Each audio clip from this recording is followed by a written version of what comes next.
मेरे प्यारे बच्चों, आप सभी को मेरा नमस्कार। हम लोग अध्ययन कर रहे हैं सोशल साइंस। सोशल साइंस के अंतर्गत भारतीय संविधान या फिर हमारा संविधान। आप लोगों की जो सोशल साइंस है ये कहना चाहिए 6वीं से प्रारंभ होकर विशेष रूप से 10वीं तक एक सब्जेक्ट के रूप में होती है। तो यहाँ पर हम लोग सोशल साइंस के अंतर्गत हमारा संविधान का अध्ययन कर रहे हैं। हमारा संविधान अर्थात भारतीय संविधान के अंतर्गत ये 4th लेक्चर है। ठीक है जी। तो आज अध्ययन करेंगे भारतीय संविधान के अंतर्गत संविधान में संशोधन कैसे होता है, संविधान में संशोधन कैसे होता है या फिर कितना हुआ है और क्या क्या विषय में संशोधन हुआ है। क्योंकि कहना चाहिए 26 जनवरी 1950 को जब भारत में संविधान लागू हुआ तो कहना चाहिए संविधान कहना चाहिए समय अनुसार बदलता रहता है, परिस्थिति अनुसार बदलता रहता है। ये प्रत्येक देश में होता रहता है। मतलब नागरिकों के मांग के आधार पर, नागरिकों के मांग के आधार पर या फिर कोई भी आंदोलन या फिर आवश्यकता अनुसार संविधान में कहना चाहिए संशोधन किया जाता है। और संविधान में संशोधन कैसे किया जाता है? संविधान में संशोधन करने का अधिकार सिर्फ कहना चाहिए संसद को अधिकार है। भारतीय संसद 2 संसद से मिलकर बना हुआ है, एक है लोकसभा और एक है राज्यसभा। राज्यसभा को कहना चाहिए उच्च सदन कह सकते हैं और लोकसभा को निम्न सदन कह सकते हैं। क्लियर? तो किसी भी अनुच्छेद में, किसी भी कहना चाहिए अनुसूची में, किसी भी प्रकार का संविधान में संशोधन करना है तो जो वर्तमान कहने की जो केंद्र सरकार होती है उसको कहना चाहिए एक पहले लोकसभा में प्रस्तुत करेगा और वहां पर कहना चाहिए 2/3 बहुमत से पास कराएगा और उसके बाद राज्यसभा में संविधान संशोधन जो बिल होती है उसमें 2/3 आवश्यक होते हैं। सरकार बनाने के लिए 2/3 सदस्य नहीं चाहिए, सरकार बनाने के लिए आधे से एक अधिक चाहिए। जैसे भारत में कहना चाहिए लोकसभा सीटों की संख्या 545 है। ठीक है, 543 है। 2 कहने की राष्ट्रपति क्या कर सकता है? मनोनीत कर सकता है। राज्यसभा सीटों की संख्या 250 है, उसमें से 238 का क्या होता है? चुनाव होता है, अप्रत्यक्ष चुनाव होता है। 12 को राष्ट्रपति क्या कर सकता है? मनोनीत कर सकता है। तो इस प्रकार से लोकसभा में 545 और राज्यसभा में 250। तो केंद्र में सरकार बनाने के लिए लोकसभा में बहुमत चाहिए, राज्यसभा में बहुमत की आवश्यकता नहीं है। क्योंकि कहना चाहिए डायरेक्ट चुनाव किसका होता है? लोकसभा का होता है। 2019 में हुआ है, अगला लोकसभा चुनाव कब होगा? 2024 में होगा। तो किसी भी पार्टी को केंद्र में सरकार बनाने के लिए आधे से एक अधिक वोट की आवश्यकता पड़ती है, अर्थात 272 सीटों की आवश्यकता पड़ती है। ये सरकार बनाने के लिए। लेकिन संविधान में संशोधन करने के लिए 2/3 बहुमत चाहिए, मतलब ज्यादा से ज्यादा कहना चाहिए बहुमत चाहिए, तभी कहना चाहिए संविधान में संशोधन हो सकता है, अन्यथा संशोधन नहीं हो सकता है। क्लियर? अब ये जो संविधान संशोधन की प्रक्रिया है, ये जो संविधान संशोधन की प्रक्रिया है, ये भारतीय संविधान में कहना चाहिए साउथ अफ्रीका के संविधान से लिया गया है। साउथ अफ्रीका में जो संविधान संशोधन की प्रक्रिया है वहीं से कहना चाहिए भारतीय संविधान में इसको लिया गया। तो यहाँ पर हम लोग देखते हैं बहुत महत्वपूर्ण संविधान संशोधन जिसमें कहना चाहिए संशोधन हुआ है। क्योंकि कहना चाहिए 100 से अधिक 127 संविधान संशोधन हो चुका है। तो आप टोटल कहना चाहिए 127 संविधान संशोधन को याद नहीं कर सकते। परीक्षा में भी कहना चाहिए जो चुनिंदा संविधान संशोधन होते हैं उसी को पूछा जाता है। क्लियर? तो यहाँ पर देखते हैं संविधान संशोधन। ठीक है जी। तो संविधान संशोधन के अंतर्गत देखते हैं पहला संविधान संशोधन। ठीक है, प्रथम को देख लेते हैं। प्रथम संविधान संशोधन कहना चाहिए 1951 में हुआ था।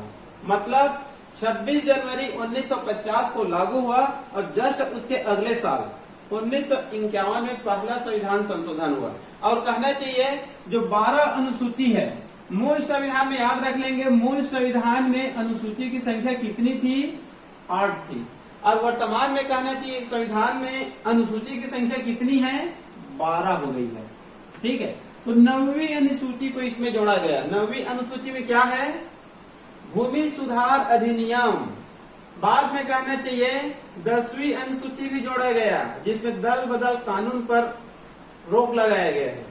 उसके बाद 11वीं अनुसूची पंचायती राज अधिनियम जोड़ा गया। 12वीं अनुसूची जो नगरीय प्रशासन है, स्थानीय निकाय है, उसको बाद में ऐड किया गया।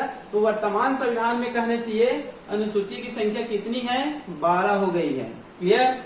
उसके बाद है 7, जो 7 क्रमांक का कहना चाहिए जो संविधान संशोधन है, वो कहना चाहिए भाषाई आधार पर राज्यों का पुनर्गठन किया गया।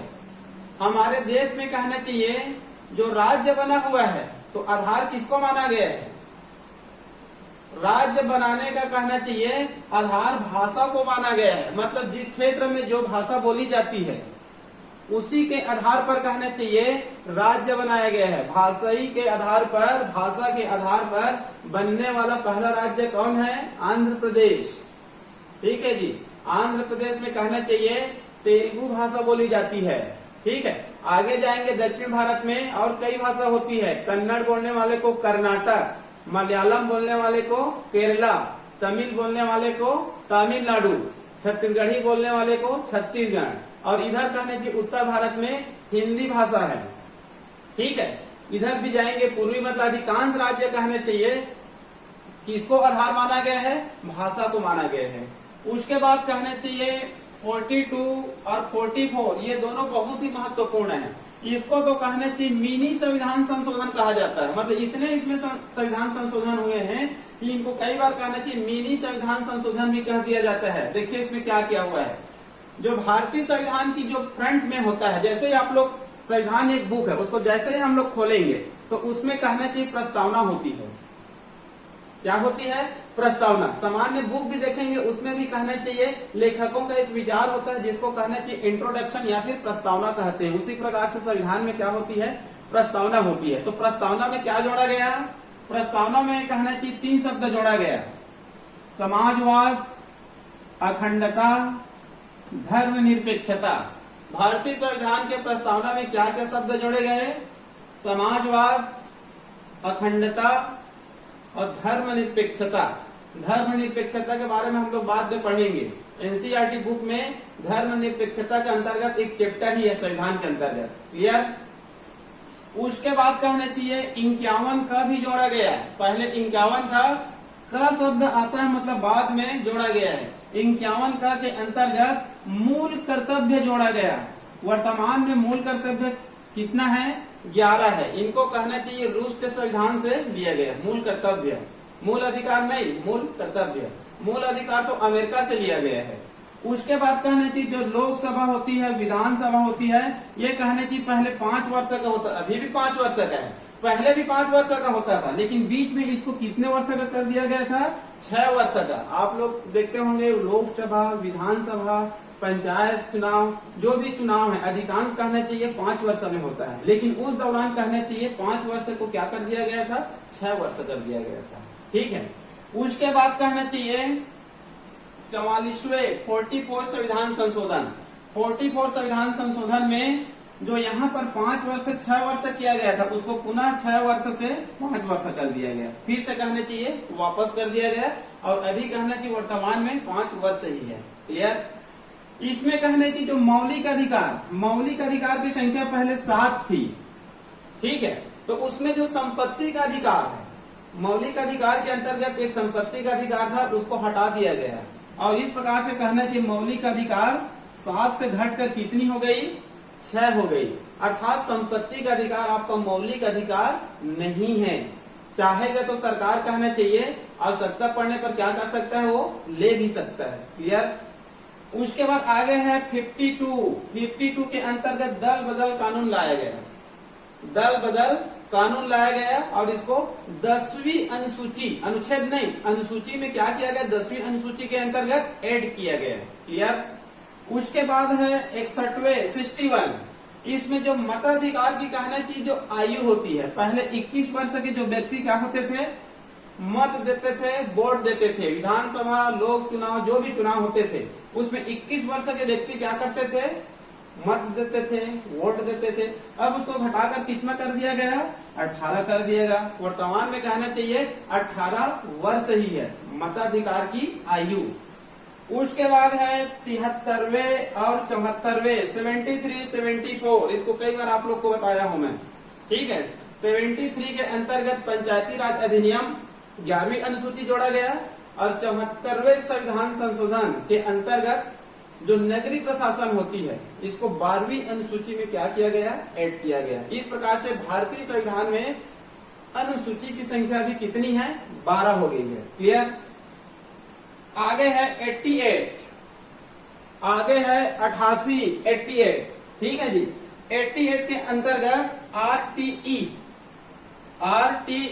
राइट टू एजुकेशन जोड़ा गया, शिक्षा का अधिकार। ये भी बहुत महत्वपूर्ण है। जो शिक्षा का अधिकार है पहले संविधान में 45 में था, 45 में, और 45 कहना चाहिए राज्य के नीति निर्देशक तत्व होते हैं। जो 36 से 51 तक के अनुच्छेद होते हैं राज्य के नीति निर्देशक तत्व, जिसको आयरलैंड की संविधान से लिया गया और उसको कोर्ट द्वारा लागू नहीं किया जा सकता, तो उनको कहना चाहिए कोर्ट द्वारा लागू नहीं किया जा सकता। अतः वहां से संशोधन करते हुए 88 संविधान संशोधन जो कहना चाहिए 2002 में हुआ था, ठीक है, आरटीई लाया गया, राइट टू एजुकेशन। इसके अंतर्गत जो 6 वर्ष से 14 वर्ष तक के कहना चाहिए बालक बालिका है उनको भारत सरकार कहना चाहिए सरकारी स्कूलों में क्या देता है, फ्री शिक्षा, निःशुल्क और अनिवार्य शिक्षा, ठीक है। और जो प्राइवेट स्कूल होते हैं वहां पर भी आरटीई की कहना चाहिए 25% सीट क्या होते हैं, रिक्त होते हैं। अर्थात जो प्राइवेट स्कूल होते हैं चाहे हिंदी मीडियम हो चाहे इंग्लिश मीडियम हो चाहे बड़ी से बड़ी प्राइवेट स्कूल हो, वहां पर भी कहना चाहिए 25% सीट क्या होती है, आरटी के अंतर्गत रिक्त होती है। इसमें कहना चाहिए जो विशेष रूप से बीपीएल परिवार के बच्चे होते हैं, ठीक है, उनके बच्चे कहना चाहिए जो 6 से 14 वर्ष के अंतर्गत है, अर्थात पहली क्लास से लेकर 8वीं क्लास तक के बच्चे फ्री और कहना चाहिए अनिवार्य शिक्षा के अंतर्गत एडमिशन ले सकते हैं। इसमें कहना चाहिए प्राइवेट स्कूलों में फॉर्म भराया जाता है, क्योंकि स्टूडेंट्स की संख्या, फॉर्म भरने वालों की संख्या क्या हो सकती है, ज्यादा हो सकती है। ज्यादा होने पर कहना चाहिए लॉटरी किया जाता है। क्लियर। उसके बाद आगे है 91 कहना चाहिए जो संविधान संशोधन है उसमें मंत्रिमंडल की सीमा को कितना कर दिया गया, 15%, अर्थात कहना चाहिए 15% से ज्यादा मंत्रिमंडल की सीमा नहीं रहेगा। इसका एक उदाहरण है, मान लो कहना चाहिए कोई विधानसभा है जहां पर विधानसभा में कहना चाहिए सीटों की संख्या 100 है, सीटों की संख्या कितनी है, 100 है, तो वहां पर अधिकतम मंत्री कितने हो सकते हैं, 15 हो सकते हैं। यदि विधानसभा सीटों की संख्या 90 है, जैसे अपने राज्य में छत्तीसगढ़ में हरियाणा में इनकी सीटों की संख्या कितनी है, 90 है, तो 90 में कहना चाहिए 15% कितना हो जाएगा, लगभग 13 के आसपास होगा। तो अधिकतम मंत्री छत्तीसगढ़ हरियाणा में कितने हो सकते हैं, 13 हो सकते हैं। जैसे कि दिल्ली में कहना चाहिए विधानसभा सीटों की संख्या कितनी है, 70 है, तो वहां पर 9-10 ही रह सकता है। उसके बाद कहना चाहिए 101, ये भी बहुत ही महत्वपूर्ण है। इसके अंतर्गत लाया गया जीएसटी, इसके अंतर्गत क्या लाया गया, जीएसटी। जीएसटी का फुल फॉर्म होता है good service tax, good service tax. Good मतलब यहाँ पर कहना चाहिए वस्तु है, गुड मतलब अच्छा नहीं है, गुड में कहना चाहिए अच्छा भी होता है और वस्तु भी होता है। जीएसटी गुड सर्विस टैक्स, ठीक है जी। वस्तु एवं सेवा कर, वस्तु एवं सेवा कर इसको लाया गया 1 जुलाई 2017 को, 1 जुलाई 2017 को। इसके तहत कहना चाहिए जीएसटी के तहत पूरे देश में सभी राज्यों में एक समान टैक्स रहेगा। इससे पहले क्या था, अलग अलग राज्यों में टैक्स की सीमा अलग अलग थी। मान लो उत्तर प्रदेश में टैक्स की सीमा 10% है, तो कहीं पर कहने चाहिए 11% है, तो कहीं पर 12%, तो कहीं पर 8%। इसी कारण कहना चाहिए वस्तु एक था लेकिन अलग अलग राज्यों में उनका रेट क्या होता था, अलग अलग होता था। जैसे कि कहना चाहिए आप एक जूता खरीदते किसी भी कंपनी का, तो दिल्ली में अलग रेट मिलता है, यूपी में अलग रेट मिलता है, बिहार में अलग रेट मिलता है, पश्चिम बंगाल में अलग रेट मिलता है, क्योंकि अलग अलग राज्यों में टैक्स की सीमा क्या था, अलग अलग था। यदि आप फ्रिज खरीदते तो अलग अलग राज्यों में इसका रेट क्या था, अलग अलग था। अब कहने चाहिए जीएसटी के तहत पूरे देश में एक ही टैक्स होता है, तो उस वस्तु में ज्यादा अंतर नहीं रहेगा, अंतर रहेगा केवल ट्रांसपोर्टिंग में, ठीक है। क्योंकि मान लो कोई वस्तु मुंबई में बनती है, मुंबई में बनती है तो मुंबई में ही मिलेगा, तो परिवहन खर्च कम आती है। आप पश्चिम बंगाल में लेंगे क्योंकि 3000 किलोमीटर है, तो वहां पर रेट क्या हो सकती है, ट्रांसपोर्टिंग के कारण बढ़ सकती है, लेकिन जीएसटी क्या रहेगा, एक समान रहेगा। क्लियर। लास्ट है उसके बाद 127 संविधान संशोधन जस्ट अभी अभी हुआ है। इसके अंतर्गत कहना चाहिए जो नीट एग्जाम होता है उसमें ओबीसी वर्ग को 27% आरक्षण दिया गया है। ठीक है। और 127 संविधान संशोधन के अंतर्गत पहले केवल भारत सरकार को अधिकार था, पहले केवल भारत सरकार को अधिकार था कि किस किस जाति को ओबीसी में रखा जा सकता है, राज्य सरकार को अधिकार नहीं था। लेकिन 127वें संविधान संशोधन के बाद ये क्लियर हो गया है, राज्य सरकारों को ये अधिकार दे दिया गया है कि आप कौन कौन से जाति को ओबीसी वर्ग में रख सकते हैं और कौन कौन से जाति को ओबीसी वर्ग से हटा सकते हैं। मतलब अब राज्य सरकार इसमें आसानी से कार्य कर सकता है। ठीक है। इसके लिए कहने की कई बार बड़ी बड़ी आंदोलन होती रहती है, क्योंकि ये देखा गया है कोई एक जाति है, मान लो कहने की कोई एक जाति है, वही जाति किसी राज्य में ओबीसी है, दूसरे राज्य में ओबीसी नहीं है। जैसे कि एक पटेल है, पटेल कहने की अपने छत्तीसगढ़ में ओबीसी है, लेकिन गुजरात में कहने की जो पटेल होते हैं वो ओबीसी नहीं है, वो कहने की जनरल कैटेगरी में आते हैं। अब वहां का जो राज्य सरकार है उसको जनरल कैटेगरी से हटाकर इसमें किसके तहत रख सकते हैं, ओबीसी के तहत रख सकते हैं। ठीक है जी। मतलब कई जातियां हैं जो किसी राज्य में ओबीसी है, किसी राज्य में अलग है, किसी राज्य में जनरल है। अब ये राज्य सरकार को कहने चाहिए पूरी तरह से अधिकार दे दिया गया है कि आप कहने चाहिए किसी भी जाति को आप ओबीसी के अंतर्गत रख सकते हैं। ये बहुत ही महत्वपूर्ण है, क्योंकि ओबीसी में आएंगे तो उनको सेंट्रल में कहना चाहिए 27% आरक्षण मिलेगा, यदि जनरल में होते हैं तो उनको कोई भी आरक्षण नहीं मिलता है। क्लियर। ये हो गए आप लोगों का संविधान संशोधन। अब देखते हैं जो भारतीय संविधान है उसमें विदेशी स्रोत, मतलब विदेश के जो संविधान है वहां से कहना चाहिए क्या क्या मैटर को भारतीय संविधान में लाया गया है। क्लियर। तो यहाँ पर देखते हैं लगभग 10 देशों का नाम दिख रहा है। ठीक है जी। क्योंकि जो भारतीय संविधान बनाने वाले जो सदस्य थे, संविधान सभा में कहने की जो सदस्य थे वो विभिन्न देशों का दौरा किए थे और उस देश में संविधान में जो अच्छी बातें हैं, अच्छी कानून है, उनको वहां से लेकर आए और भारतीय संविधान में क्या किए, उसको ऐड किए। ये बात है उस दौरान की जब कहने चाहिए भारत में संविधान नहीं बना था, अर्थात कहना चाहिए नवंबर 46 से 26 जनवरी 1950 के पहले की बात है। क्लियर। तो चलते हैं यहाँ पर पहला ब्रिटेन।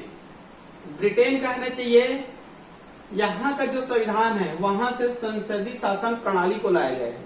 मतलब संसद की जो शासन प्रणाली है, लोकसभा, राज्यसभा, कैसे कानून बनता है, कितना बहुमत चाहिए, कैसे मतलब प्रक्रिया होती है, जो संसदीय शासन प्रणाली है उसको कहां से लिया गया है, ब्रिटेन से लिया गया है।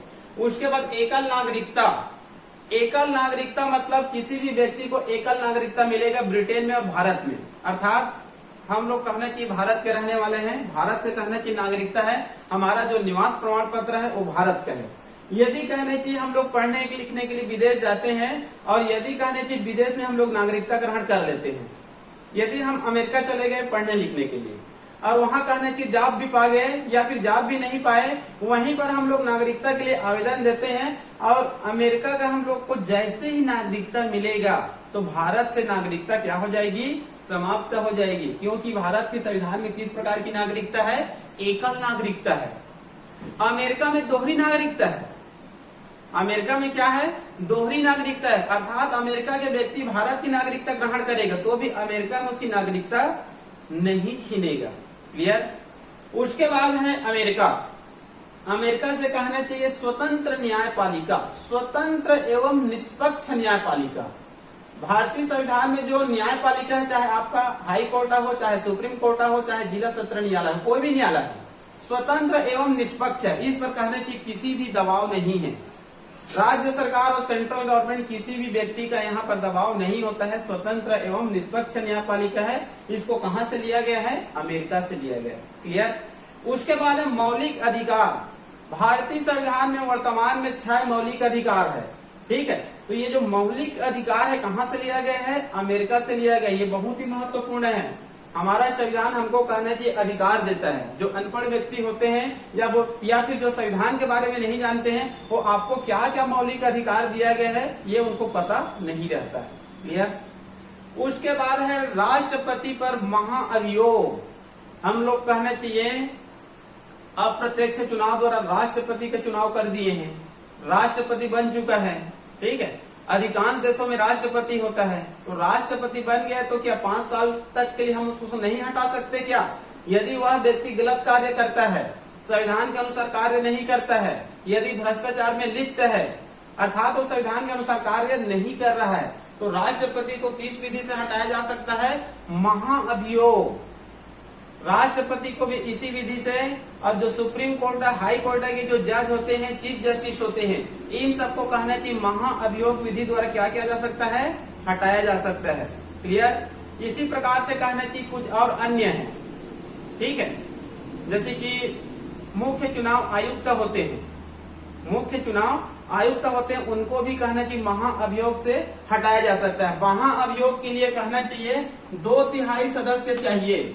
जिस प्रकार से कानून बनाने के लिए, संविधान में संशोधन करने के लिए 2/3 सदस्य चाहिए, उसी प्रकार से राष्ट्रपति को महाअभियोग से हटाने के लिए लोकसभा और राज्यसभा दोनों में कहना चाहिए 2/3 बहुमत चाहिए। क्लियर? रूस से लिया गया मौलिक कर्तव्य। ठीक है जी। आयरलैंड से लिया गया राज्य के नीति निर्देशक तत्व, राज्य के नीति निर्देशक तत्व। इसके अंतर्गत कहना चाहिए 36 से 51 तक का जो आर्टिकल्स है वो सब आते हैं। क्लियर? जिसको कोर्ट द्वारा लागू नहीं किया जा सकता। आगे है जर्मनी से आपात उपबंध, मतलब आपातकाल लिया गया है। 352, 356, 360। 352 के तहत देश में आपातकाल लगाया जा सकता है। 356 के तहत राज्य में आपातकाल, जिसको राष्ट्रपति शासन कहा जाता है। 360 के अंतर्गत वित्तीय आपातकाल। अभी तक भारत में एक बार भी वित्तीय आपातकाल नहीं लगा है। क्लियर? आगे है कनाडा से लिया गया संघीय शासन, अर्थात जो संघीय शासन है वो पावरफुल होता है, और राज्यपाल की जो नियुक्ति होती है उसको भी कनाडा से लिया गया है। क्लियर? आगे है ऑस्ट्रेलिया से लिया गया है समवर्ती सूची को। किसको लिया गया है? समवर्ती सूची। भारतीय संविधान में 12 अनुसूची है। 12 अनुसूची में से आप कहना चाहिए 7वें अनुसूची में जाएंगे तो केंद्र संघ सूची, राज्य सूची, समवर्ती सूची। केंद्र सूची में केंद्र कानून बनाता है, राज्य सूची में राज्य कानून बनाता है, समवर्ती सूची में दोनों बना सकता है, लेकिन दोनों में अंतर रहेगा तो किसका सूची मान्य रहेगा? सेंट्रल गवर्नमेंट का सूची मान्य रहेगा। इसको हम लोग समवर्ती सूची कहते हैं। इसको ऑस्ट्रेलिया से लिया गया है। फ्रांस से कहना चाहिए ये जो गणतंत्रात्मक शासन होती है उसको फ्रांस से लिया गया है। क्लियर? आगे है साउथ अफ्रीका, दक्षिण अफ्रीका। यहाँ से जो संविधान संशोधन की प्रक्रिया होती है, संविधान में संशोधन करने के लिए लोकसभा राज्यसभा दोनों में पास कराना पड़ता है और 2/3 सदस्य की आवश्यकता पड़ती है। अर्थात संविधान संशोधन की प्रक्रिया को कहां से लिया गया है? दक्षिण अफ्रीका से लिया गया है। क्लियर? आगे है जापान से कहना चाहिए विधि द्वारा स्थापित प्रक्रिया। विधि द्वारा विस्थापित प्रक्रिया है, मतलब विधि मतलब कानून की जो प्रक्रिया है उसको कहां से लिया गया है? जापान से लिया गया है। तो इसमें से कई बार पूछा जाता है, जैसे कि संसदीय शासन प्रणाली किस देश से लिया गया है, एकल नागरिकता कहां से लिया गया है, स्वतंत्र न्यायपालिका कहां से लिया गया है, राष्ट्रपति पर महाअभियोग और मौलिक अधिकार कहां से लिया गया है। इसको कई बार पूछा गया है। राज्यपाल की नियुक्ति की प्रक्रिया कहां से लिया गया है? कनाडा से लिया गया है। समवर्ती सूची कहां से लिया गया है? ऑस्ट्रेलिया से लिया गया है। संविधान संशोधन की प्रक्रिया कहां से ली गई है? दक्षिण अफ्रीका से ली गई। ये कई बार कंपटीशन परीक्षा में आते रहते हैं। क्लियर? तो यह हो गया आप लोगों का भारतीय संविधान में विदेशी स्रोत, और यह हो गया भारतीय संविधान में संशोधन। क्लियर? आगे हम लोग पढ़ेंगे हमारे देश में जो बड़े बड़े जो पदाधिकारी होते हैं उनका कहना चाहिए नियुक्ति कौन करता है, शपथ कौन दिलाता है, और त्याग पत्र किसको दिया जाता है। इसके बारे में हम लोग आगे लेक्चर में पढ़ेंगे। तो आज के लिए केवल इतना ही।